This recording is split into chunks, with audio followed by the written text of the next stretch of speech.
Hello and welcome to the second lecture of Søren Kierkegaard, Subjectivity, Irony, and the Crisis of Modernity. In the first lecture, we learned that there were a number of important aspects of the thought of Socrates that were a great inspiration for Kierkegaard. We talked about Socratic irony, the idea of aporia, Socrates' role as the gadfly of Athens, Socrates' daimon, and finally, Socrates' so-called maieutic art.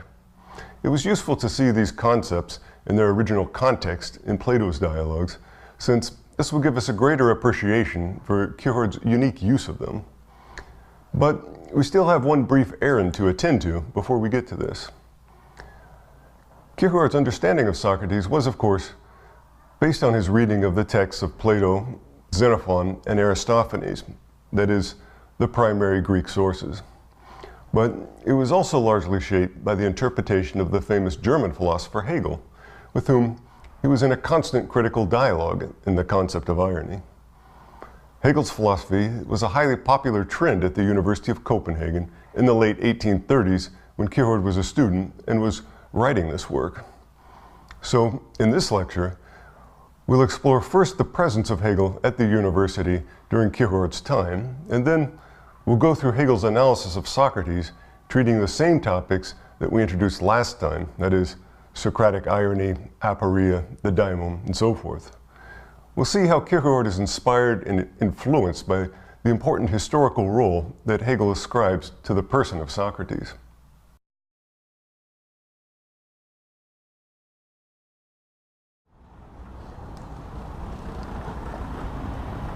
What does it mean to say that we are autonomous? For most people today, autonomy is just a fancy word for freedom. Literally, autonomy just means that one is able to give a law to oneself. In other words, one can decide for oneself what one wishes to do. So to say that someone is not autonomous means that that person is subject to external laws that often contradict what one wants to do. So in this sense, we all generally think that autonomy is a good thing, just as we think that freedom is a good thing. I don't want someone telling me what to do or imposing arbitrary rules and regulations on me that limit my freedom. Today, autonomy is conceived as a universally positive thing, but this was not always the case.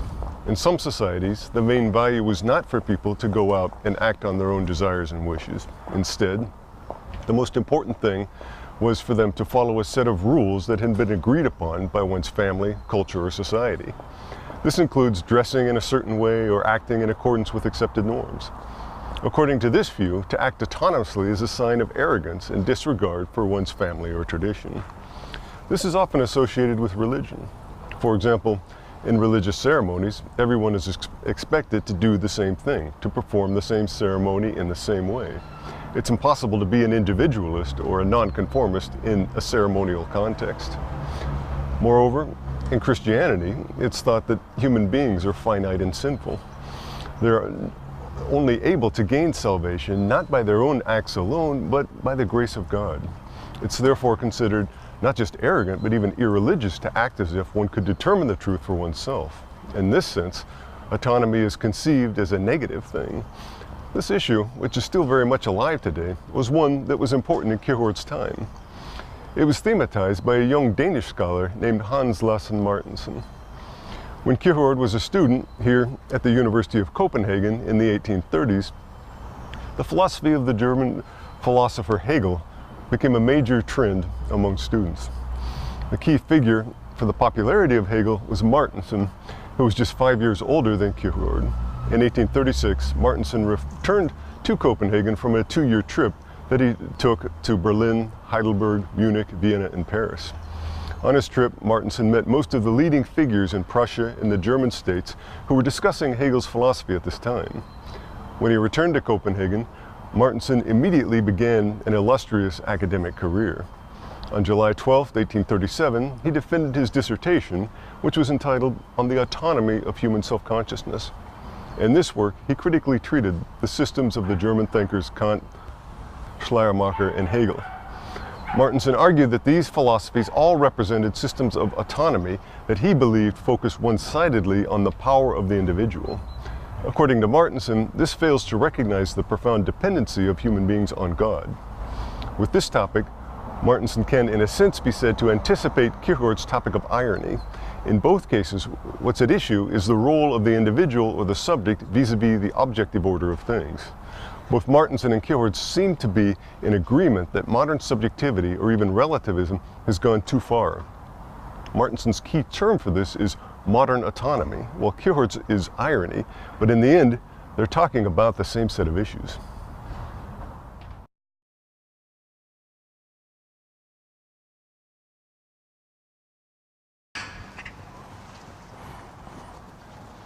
Martensen began lecturing at the University of Copenhagen in the fall of 1837. It was here at Regentsen College that he defended his dissertation in the same year. His courses soon became the talk of the entire university. Students from all disciplines flocked to hear what he had to say, since he was, in a sense, giving an account of what he had learned on his trip about the most recent developments in philosophy and theology in the German-speaking states. To the consternation and amazement of the older, more conservative faculty, Martensen immediately became a kind of academic celebrity. To the students, he was an exciting young scholar who could speak to them in a way that they had not experienced before. He presented to them the basic ideas of the philosophy of Hegel, which all of Prussia and Germany was talking about. One of Martensen's students describes his encounter with these lectures as his intellectual awakening. He writes, I quote, "The man who through his lectures made such a strong impression on me and many others was a young instructor who had been appointed to give lectures on the recent history of philosophy for us first-year students. It was Hans Lassen Martensen. He brought new life into the new university building. Martensen for many years filled the largest auditoriums with nothing but zealous auditors. What immediately won me over to him was the fresh enthusiasm which surrounded him in comparison to the other instructors.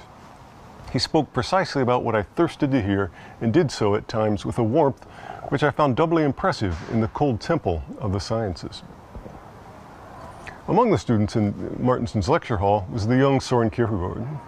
His notes to Martensen's course can be found in his notebook 4. Here, Kierkegaard could witness firsthand the sensation that Hegel and German philosophy were making among his fellow students. He was vexed by Martensen's success and frustrated by the avid interest that his fellow students showed in these lectures. While Kierkegaard clearly felt alienated from the group of students that followed Martensen around, he knew that he had to take seriously the thought of Hegel if he was going to write a dissertation on irony, since Hegel had treated this topic in a handful of different texts. So he read carefully Hegel's lectures with a special eye to the different treatments of Socrates and Socratic irony.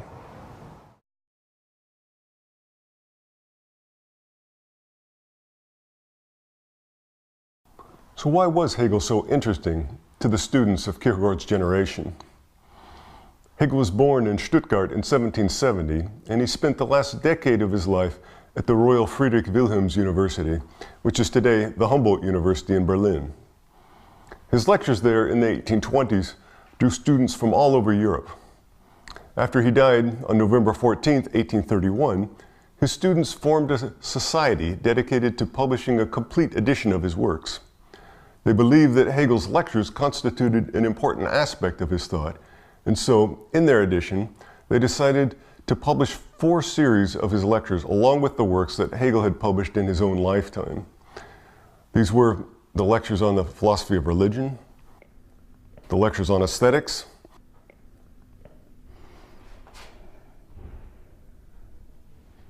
the lectures on the philosophy of history, and finally, the lectures on the history of philosophy. Kierkegaard owned copies of all of these works, and in the concept of irony, he refers to or quotes directly 3 of the 4. Hegel's most extended account of Socrates appears in the first volume of the 3-volume Lectures on the History of Philosophy, which appeared from 1833 to 1836, edited by Hegel's student Carl Ludwig Michelet. We want to look at Hegel's analysis and see how it's relevant for Kierkegaard's understanding of Socrates in the concept of irony. In his investigation, Hegel makes use of the 3 main sources of Socrates' life and teachings: the philosopher Plato, the historian Xenophon, and the comic writer Aristophanes. These are the same three sources that Kierkegaard uses in his analysis of Socratic irony in the concept of irony.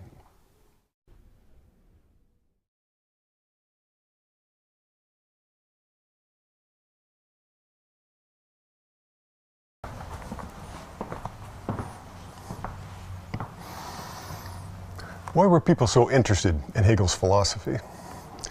Was this simply the latest philosophical trend, or was there really something important about it that spoke to people at the time? In Hegel's lectures, he portrays Socrates as what he calls a mental turning point in the history of philosophy and culture. The Greek philosophers prior to Socrates, the so-called pre-Socratic philosophers, were concerned with understanding the world of nature. They were, in a sense, the first natural scientists who tried to give natural explanations of the world without appealing to any divine agency. They were thus primarily interested in the objective world as they found it outside themselves. By contrast, Socrates was the first to turn the focus inward to the realm of thought. While the other philosophers were concerned with explaining the natural phenomena in the world, they didn't problematize this issue of the way people thought. This is what Socrates did. He believed that understanding how people thought was prior to and more important than understanding the natural world. For in order to understand the natural world, we must first know what it is to understand something at all. According to Hegel, this marked a revolutionary idea, not just in Greek philosophy, but in Greek culture generally. The Greeks were accustomed to living in accordance with time-honored customs, habits that they took to be divinely sanctioned. This is the broad sphere of what Hegel calls in German Sittlichkeit, which is usually translated as ethics or ethical life. By this, however, he means not just the customary ethics that a given people like the Greeks follow, but also the broad spheres of religion, laws, traditions, and established patterns of social interaction. For Hegel, the Greeks believed that this objective sphere of customary ethics was true, as it were, by nature. In other words, when they acted in accordance with tradition and custom, this was not just the arbitrary will of some specific individual, but rather it was true in itself.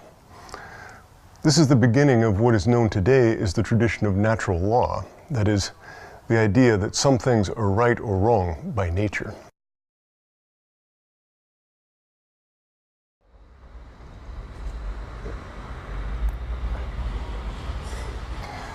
According to Hegel, the conception of traditional ethical life can be seen in Sophocles' tragedy Antigone. In this work, a conflict arises between the young woman Antigone and the king of Thebes, Creon. Antigone's brother, Polynices, has been killed in a failed revolt against the state. Creon decrees that the bodies of the rebels should not be buried, but rather should be left exposed to the wild animals and the elements. Anyone caught trying to bury one of the rebels was punishable by death. Antigone regards this as an arbitrary decree of a single man, the tyrant Creon. This was just his personal opinion. The fact that he's the king and thus has the sanction of the law behind him doesn't change this. For Antigone, there's a higher law, namely the law of the family, the law that dictates that family members bury the dead of their deceased. In his lectures, Hegel quotes this work and refers to Antigone, who says that these are the eternal laws of the gods. For Antigone, the funeral rites are absolute, objective facts of nature that she must obey, even if her action is illegal by human laws. The laws of nature are absolute, whereas human laws are arbitrary. Hegel takes this to be exemplary for the Greek view prior to Socrates. The revolution of thought that Socrates brought about was to shift this emphasis on the outward objective sphere that was given by the gods as true forever to the inward sphere of the individual. As Hegel explains, quote, Socrates' principle is that man must attain to truth through himself. So for Socrates, one should not accept blindly what custom and tradition teach. Instead, one must critically examine these things and come to a conclusion about them for oneself. But note that this doesn't mean that whatever the subject happens to think is true and has validity. Instead, Hegel believes that there's still an objective truth, but that it must be reached and recognized by the individual subject through rational examination. The problem with the Greek view prior to Socrates was that the sphere of accepted custom and tradition was, in a sense, tyrannical. This was claimed to be true in itself, and one's own personal opinion about it didn't matter. For Antigone, it's an absolute truth that the surviving family members must give the funeral rites to deceased relatives. It doesn't matter what Creon or anyone else thinks about this. It's simply true in and of itself. But for Socrates and for the modern view, each individual has the right to give his or her assent to the truth. This recognizes the rationality of the individual to know and understand the truth. So the revolution that Socrates began in the Greek world and that led to our modern conception is that the subject is a constitutive element of the truth. This was a revolution among the Greeks since it was a new and shocking idea, indeed, an idea that cost Socrates his life.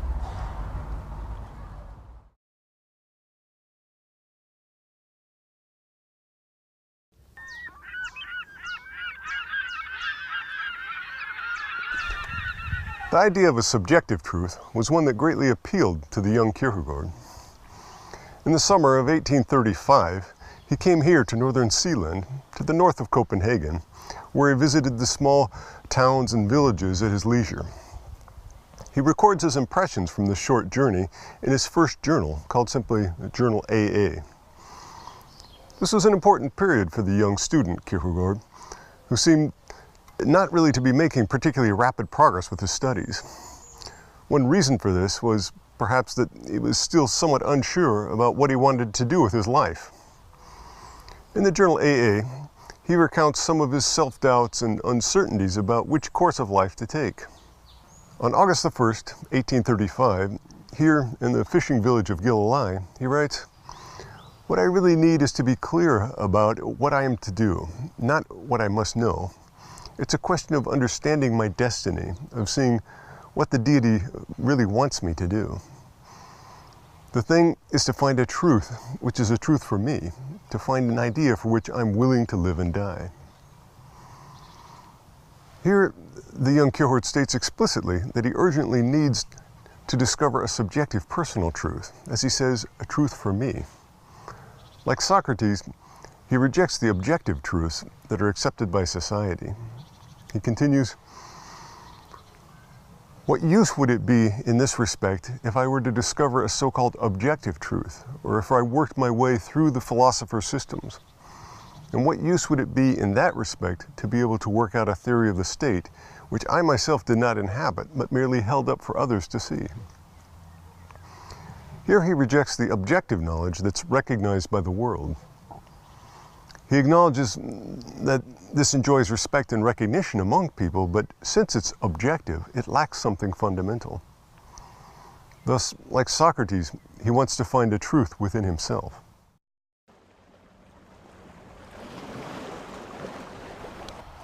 It's particularly interesting to note the way in which Kierkegaard also includes Christianity in his account of the objective truth. He writes, "What use would it be to be able to propound the meaning of Christianity, to explain many separate facts, if it had no deeper meaning for myself and my life?" Here he recognizes that Christianity can be regarded as something external and outward, as one objective truth among others. The academic fields of theology, such as dogmatics or church history, might be thought to fall into this category. For example, what some church council decided is an objective fact, but this has nothing to do with the individual's relation to Christianity. Like Socrates, Kierkegaard believes that the deeper truth is not the objective one, but rather the subjective one that lies within. He connects this directly with Socrates a few pages later. For Kierkegaard, as for Socrates, knowledge of external things is irrelevant without knowledge of oneself as subject. He writes, "One must first learn to know oneself before knowing anything else. Only when the person has inwardly understood himself and then sees the way forward on this path does his life acquire repose and meaning." Kierkegaard claims that one must first begin with skepticism or irony in order to work through it. He writes, "True knowing begins with the not knowing," Socrates. Kierkegaard refers to the way in which Socrates undermines traditional truths and begins from the start, or from a position of what he calls not knowing. Many years later, in 1846, in the concluding unscientific postscript, Kierkegaard develops this distinction in some detail. At the beginning of the work, he explains that the objective issue is about the truth of Christianity. This is the objective truth about Christianity, such as can be determined by, for example, the historical record, the sources, and so forth. In contrast to the objective truth, there's also the subjective, which is about the individual's relation to Christianity. The question of one's personal, inward, subjective relation to Christianity is for Kierkegaard a much deeper and more important truth than all of the external objective truths that can be established. This fundamental distinction between subjective and objective, for which the postscript is so well known, finds its origins in Kierkegaard's reflections here in Galilee in 1835, and these reflections are closely related to Socrates' revolution of thought that turned away from external custom and tradition and gave validity to what was inward and subjective.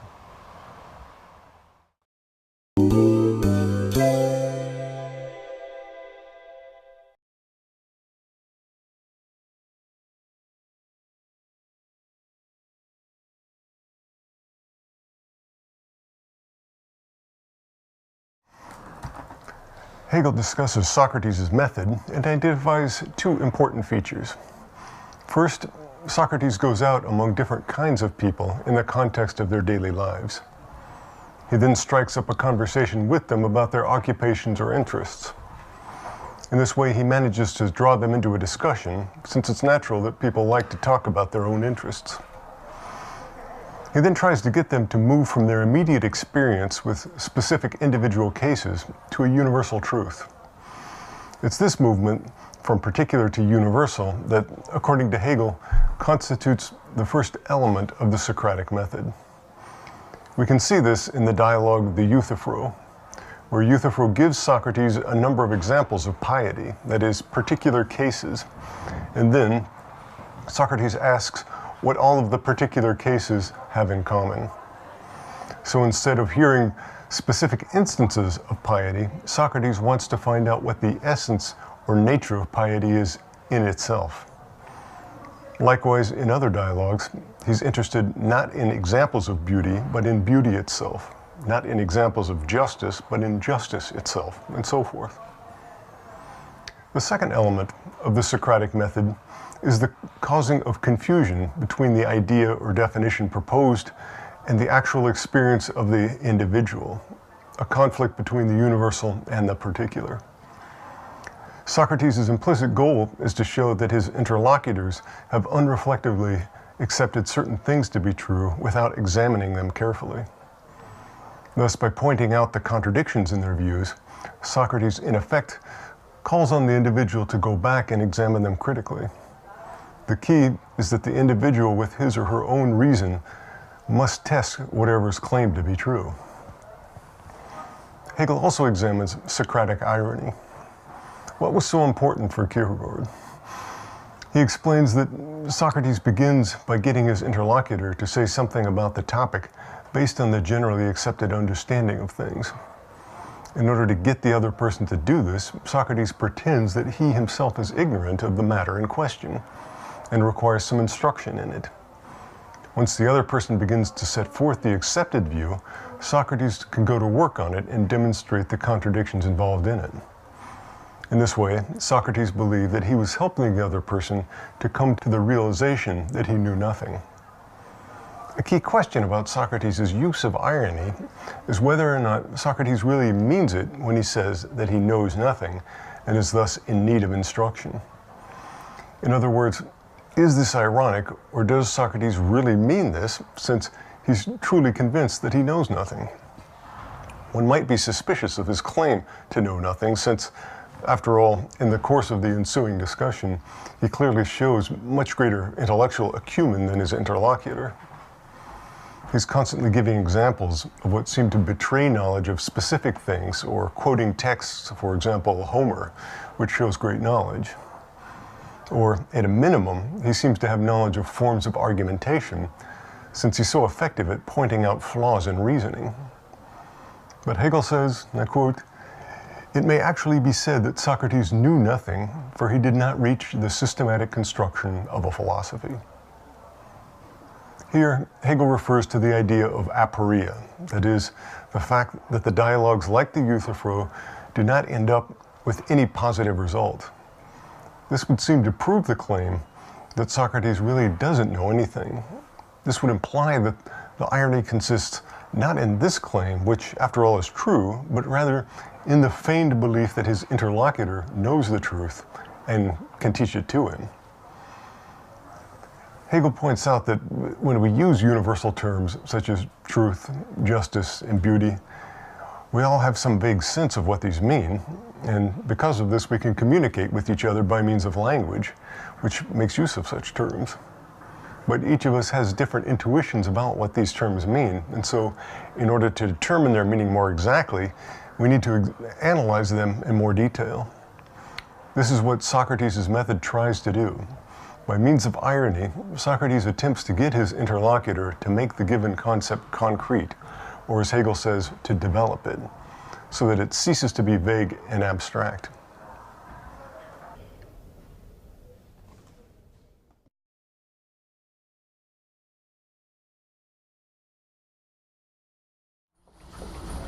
Hegel also mentions maieudics, or the art of midwifery, as an important element of Socrates' method.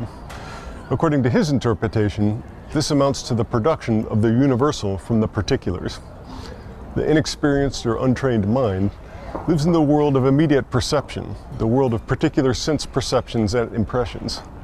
But these particulars necessarily imply a universal, for otherwise we wouldn't know what the particulars are. For example, one sees a number of particular dogs, but one wouldn't be able to recognize them as dogs if one didn't have the universal idea of dog in one's mind. A category is necessary for us to put individual things into. So when Socrates is practicing his maieudics, or art of midwifery, he's helping the individuals to reach or recover the universal, which lies implicitly in their own minds. For Hegel, this is a kind of educational process that takes place in every person as they grow. We begin in the world of perceptions and particular cases, examples and images, and only later can we learn to think abstractly and talk about abstract ideas and universals.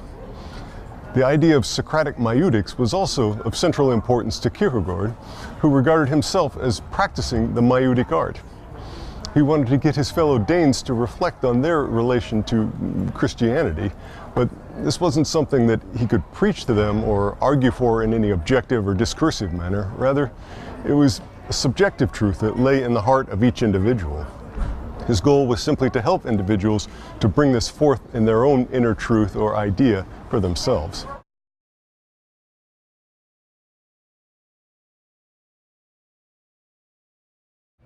We are accustomed to think of these two ideas as absolutely independent of one another, being exists independently on its own and has nothing to do with nothingness. And vice versa, when we think of nothingness, this is a concept that exists on its own, independent of the concept of being. Thus both terms, being and nothing, are thought to be isolated, independent, and irreducible.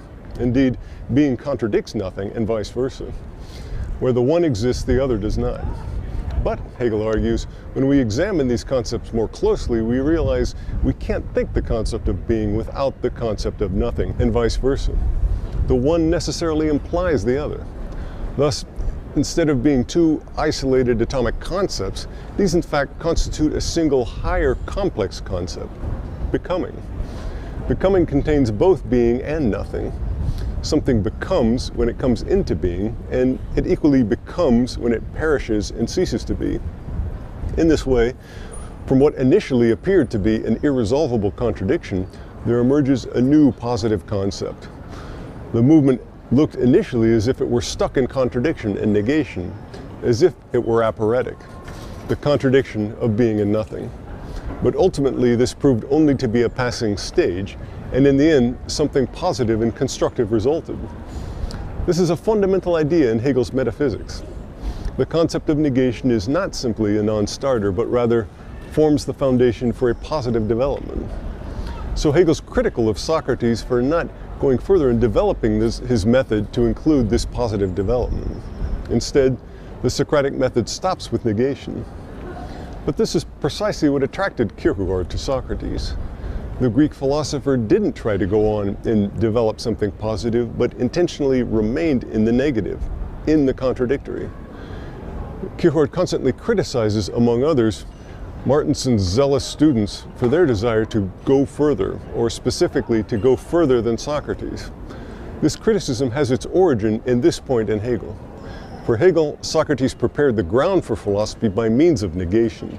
He cleared away the mistaken beliefs so that philosophy could go to work from the ground up.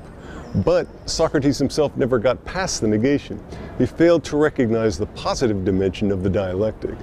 Thus, what was needed was to go beyond Socrates and supply the positive element, and thus begin to construct a philosophical position or theory.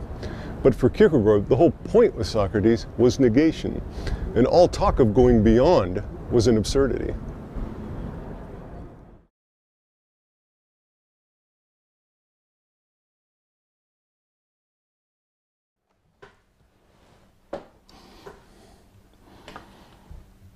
Socrates tries to define the good, that is, the abstract concept of the good.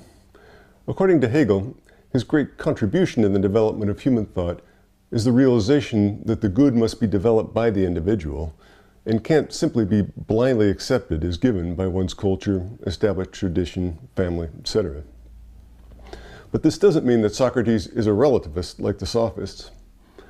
Hegel cites the famous saying from the sophist Protagoras, "Man is the measure of all things." For Hegel, this means that each individual has his or her own truth. This is a statement of relativism.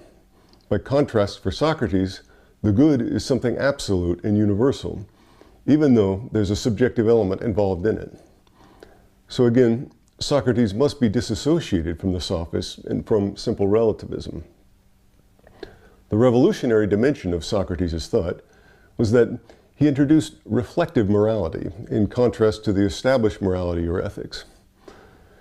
Reflective morality involved the individuals consciously considering for themselves what was good instead of merely accepting it uncritically from their parents, ancestors, or society. For Hegel, this marked a major historical shift that set off an entirely new movement of thought that continues to this very day. He writes, I quote, "In the universal consciousness, in the spirit of the people to which Socrates belongs, we see the natural turn to reflective morality. The spirit of the world here begins to change, a change which was later on carried to its completion." But, like most revolutionary movements, this one was frightening to the people at the time. For the Greeks, prior to Socrates, ethics was always an established matter in traditions, customs, and the state. The individual's reflection on this, or assent to this, played no role. But then came Socrates, who began to ask critical questions about these kinds of things, and to assert the importance of the individual.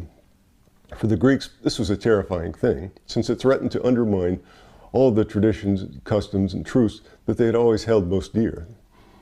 Thus, Socrates was regarded not just as something of a nuisance, but rather as a real and serious threat to Greek life. Now, for Socrates, morality is not about some pre-established fixed outward fact, for example, the state, duties, moral laws, etc., but rather the inwardness of each individual.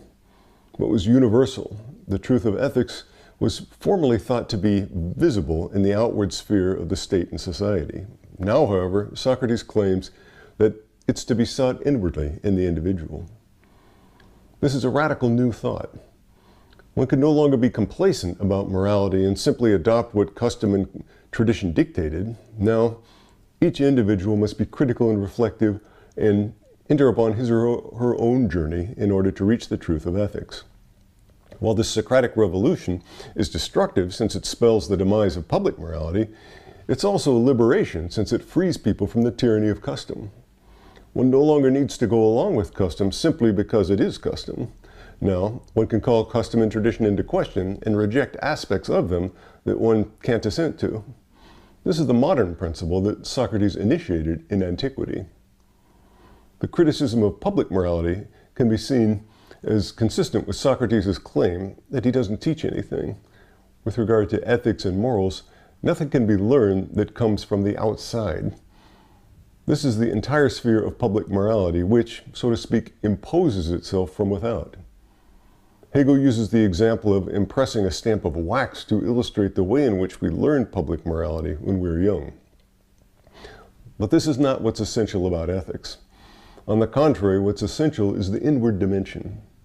Here, individuals must do the work for themselves. They must find the truth of ethics inwardly. This is what Socrates helps them to find, so to speak, as a midwife. But he doesn't teach anything or provide anything positive himself.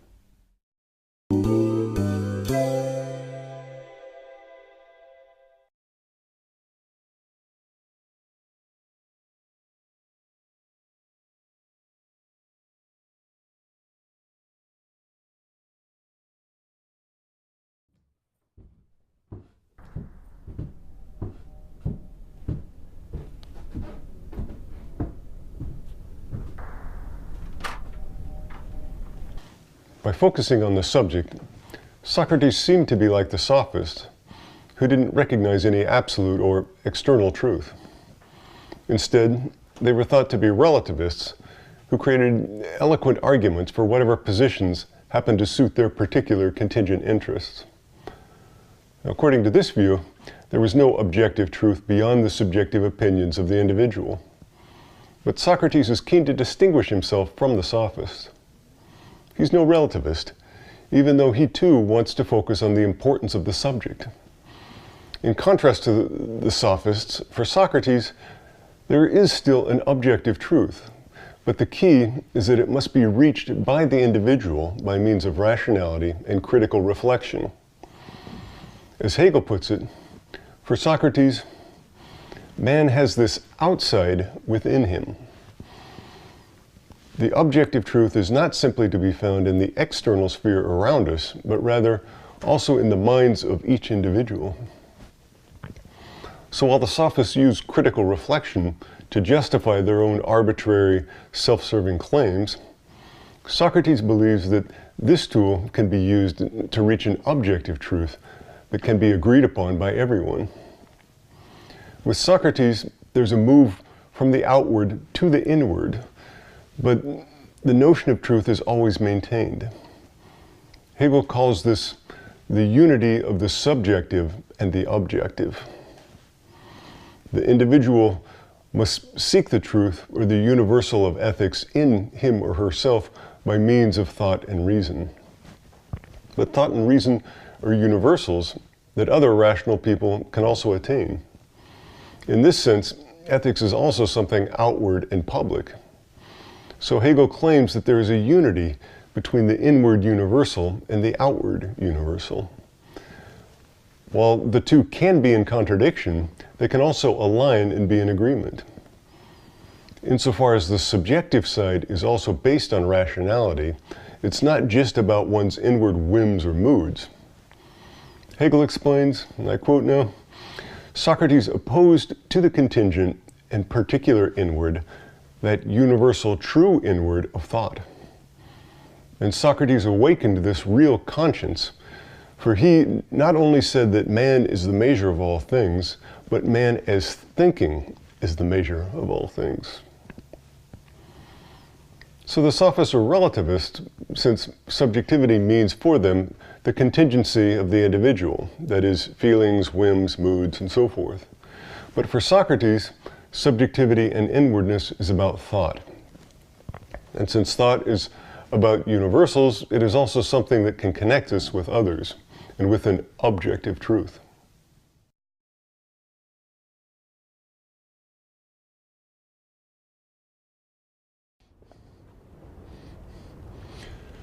Hegel gives an intriguing interpretation of the daimon of Socrates.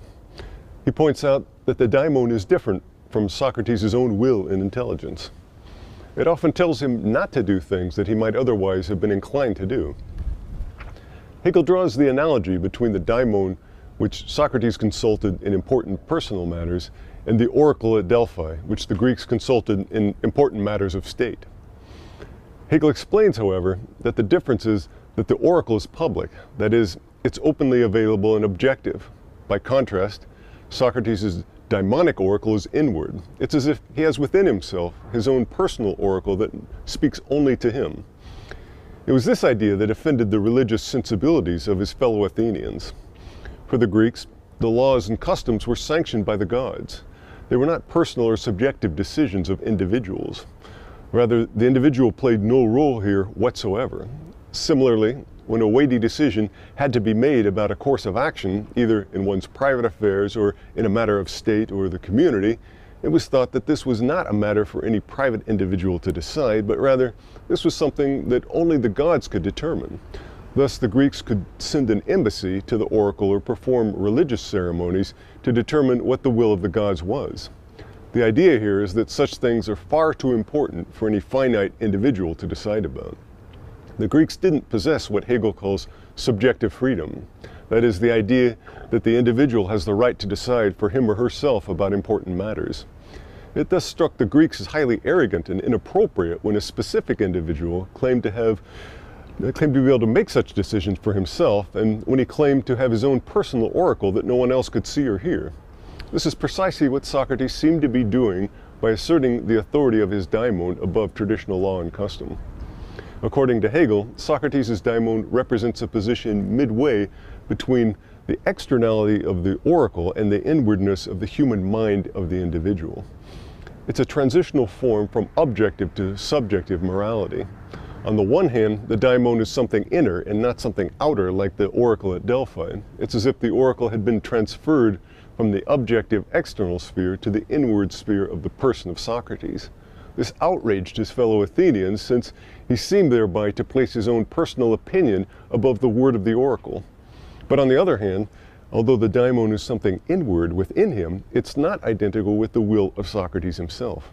The daimon opposes Socrates when he wants to do something that's ill-advised. So Socrates' own subjective will leads him in one direction, but the daimon contradicts this and leads him in another. In this sense, the daimon, although something inward in Socrates himself, is also something outward and distinct from his will. It's an external authority that corrects his will and advises him about what to do.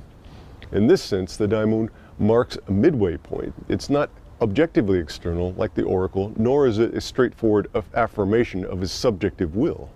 According to Hegel, the daimon can be seen as a movement from the external to the internal, but the movement is not yet complete. Socrates represents the great revolution of thought that shows the infinite and irreducible value of the subjective. But no revolution begins and ends in a single day. Socrates marked the beginning of it, but the subsequent course of history has had to develop it further.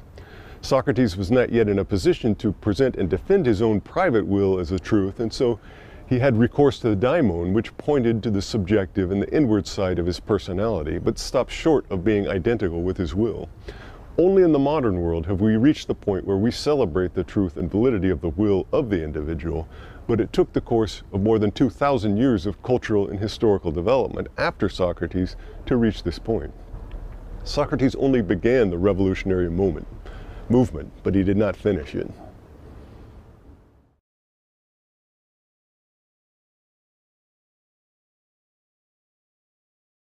Soren Kierkegaard was interested in Socrates because the Greek philosopher, he believed, represented something important about modern life. Socrates represented the rights of the individual against the voice of established custom and tradition. Socrates asked people to question their accepted beliefs and to look within themselves for the truth. This caused a conflict to arise between Socrates and the Athenian state. It seemed to some that what Socrates was doing was seditious, since by questioning the time-honored beliefs and institutions of Athens, he seemed to be undermining its very foundation.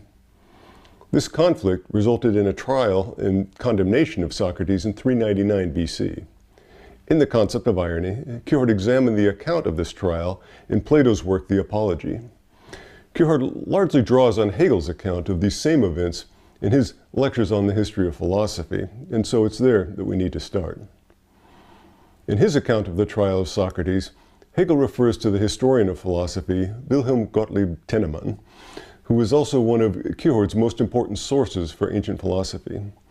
For Hegel, Tennemann represents a prevailing view of the day, namely the idea that Socrates was a morally righteous and upstanding person, and that his condemnation was a gross injustice that showed the way in which the rabble or factions can exercise power in democracies. For years, Socrates had been lionized in this manner by scholars sympathetic to him. Hegel finds this view naive, since it fails to understand the important revolutionary role of Socrates in Greek society. The first charge leveled against Socrates is that he didn't honor the national gods of Athens, but instead introduced new gods. This refers to Socrates' claim to have a daimon. To the Greek mind, Socrates was in a sense claiming to replace the oracle with his own private self-consciousness. He seemed to be placing his personal opinion and views above that of the god. This was outrageous to the Greeks of the day. The famous saying, "Know thyself," meant for Socrates that each individual must look within him or herself to discover what's true. This implied that one should disregard the traditional public morality that was sanctioned by the gods. This public morality was found in the external sphere, since it was accessible to all.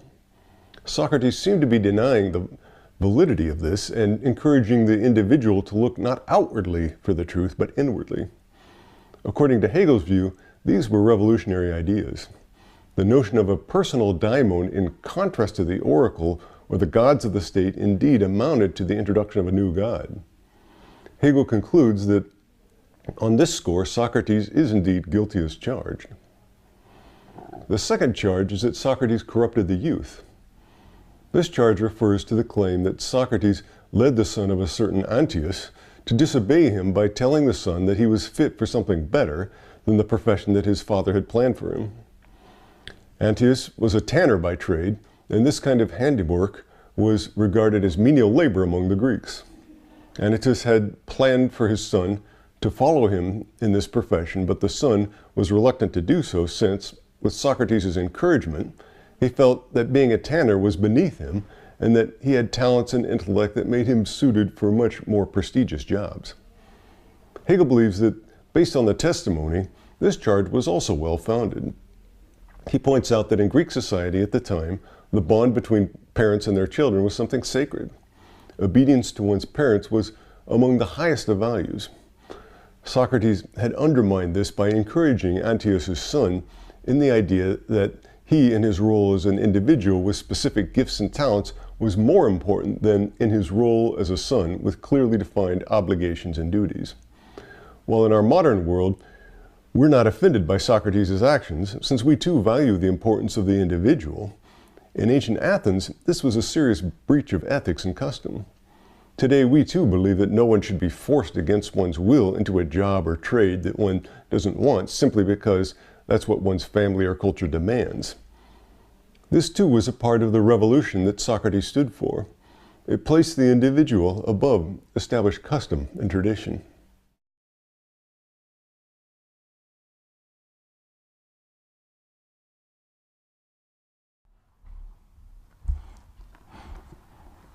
Hegel also analyzes the final episode of the trial of Socrates, where, after the defendant is found guilty and given a preliminary sentence, he's able to propose an alternative punishment. This procedure allows the jury to be merciful if they see a degree of contrition on the part of the defendant. By proposing an alternative penalty, the convicted person thereby acknowledges his guilt and recognizes the legitimacy and authority of the court. But Socrates, in effect, made sport of the situation by apparently ironically proposing that he be given free meals and be supported financially by the state for the public service that he was providing. According to Hegel, by doing this, Socrates refuses to acknowledge the validity of the court's decision and thus his own guilt. Here again, Hegel finds Socrates' position problematic. No state can allow individuals to put themselves above the law or to judge themselves solely based on their own private views in opposition or contradiction to established customs, traditions, and laws of society. Given this, it's hardly surprising that the Athenians lost their patience with Socrates and stuck with the original sentence of the death penalty. When Hegel claims that Socrates was indeed guilty of the charges raised against him, his point isn't that he has no sympathy or understanding for Socrates in this situation, but rather he's saying that when seen from the historical perspective, given the traditions and values of Greek society at the time, the charges against Socrates were well-founded. Hegel explains the conflict as follows, quote, "The spirit of the Athenians in itself, its constitution, its whole life rested on a moral ground, on religion, and could not exist without this absolutely secure basis. Thus, because Socrates makes the truth rest on the judgment of inward consciousness, he enters upon a struggle with the Athenian people as to what is right and true." So what Socrates was doing was undermining the traditions and public morality and values of the state. Socrates set off a revolution that led to the recognition of the individual as something absolute and irreducible. In this sense, he's the forerunner of some of the values that we hold most dear today. But it's natural that from our modern perspective, we find him a sympathetic figure. Hegel reminds us, however, that this shouldn't make us lose sight of the radicality of Socrates' message in his own time.